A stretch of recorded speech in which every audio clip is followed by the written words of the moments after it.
अगर मेहनत आदत बन जाए तो कामयाबी मुकद्दर बन जाती है। अगर आप एक स्टूडेंट होते हुए भी पढ़ नहीं पा रहे तो ये आपकी सबसे बड़ी हार है। इससे बड़ी शर्म की बात कुछ नहीं है कि आप अपना कर्म भी नहीं कर पा रहे, पढ़ाई भी नहीं कर पा रहे। ये बात तो आप भी जानते हो और मैं भी जानता हूँ कि कोई भी वीडियो आपको पढ़ा नहीं सकता, कोई वीडियो आपको कुछ नहीं करवा सकता जब तक आप खुद नहीं पढ़ना चाहोगे, जब तक आप खुद कुछ नहीं करोगे। हाँ, हो सकता है ये आपकी थॉट चेंज कर दे, आपका माइंड चेंज कर दे, आपको पढ़ने पे मजबूर कर दे, कुछ ऐसा सिखा दे जो आपने नहीं सीखा है, कुछ ऐसी बातें जो आपके लिए जानना बहुत ज़रूरी है। भगवान कृष्ण ने भी गीता में कहा है कि आप अपना कर्म कीजिए, आपका कर्म ही सब कुछ है।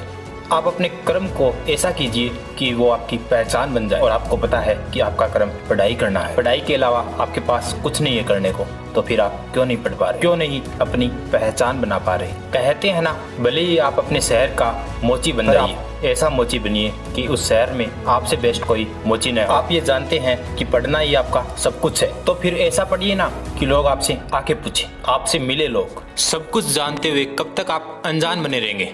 कब तक आप अपनों व अपने आप को धोखा देते रहेंगे? कब तक आप अपनी कमियों से छुपते रहेंगे? कब तक आप पढ़ाई से भागते रहेंगे? जब पता है आपको कि पढ़ाई करनी है, पढ़ाई के बिना कुछ नहीं है, तो फिर पढ़ो ना। जो करना है वो आज करो, कल करूँगा, परसों करूँगा। आपको पता है ऐसा कुछ नहीं होने वाला, ना परसों आएगा ना कल आएगा, जो है वो आज है। तो फिर शुरुआत करो। इंतजार किस बात का?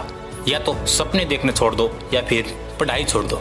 जब आपके माता पिता अपना कर्म कर रहे हैं तो आप अपना कर्म क्यों नहीं कर रहे? अपने कर्म से क्यों पीछे हट रहे हैं? वो आपको पढ़ा रहे हैं तो आप क्यों पढ़ने से खुद को रोक रहे हैं? क्यों नहीं पढ़ पा रहे हैं? फिर मैं ये नहीं कहता कि आप बिना पढ़े अपने सपने पूरे नहीं कर सकते, पर जब आपको पता है कि आप पढ़कर ही अपने सपने पूरे कर सकते हैं। जो व्यक्ति कर्म की कदर नहीं कर सकता, अपने काम की कदर नहीं कर सकता, उसे पूरा नहीं कर सकता, तो वो क्या करेगा अपनी लाइफ में? वो क्या अपने सपने पूरे करेगा? आप जानते हैं भागना सभी को होता है, चाहे वह शेर हो या हिरण हो, पर सोचना अब आपको है कि आप शेर की तरह भागते हो या हिरण की तरह भागते हो। अब सोचना ये है कि आपको पढ़ाई करनी है या नहीं करनी है, आपको अपने सपने पूरे करने हैं या नहीं करने हैं। किसी शायर ने भी कहा है कि अपने आप को इतना बुलंद करो कि खुदा खुद पूछे, बता बंदे तेरी रजा क्या है।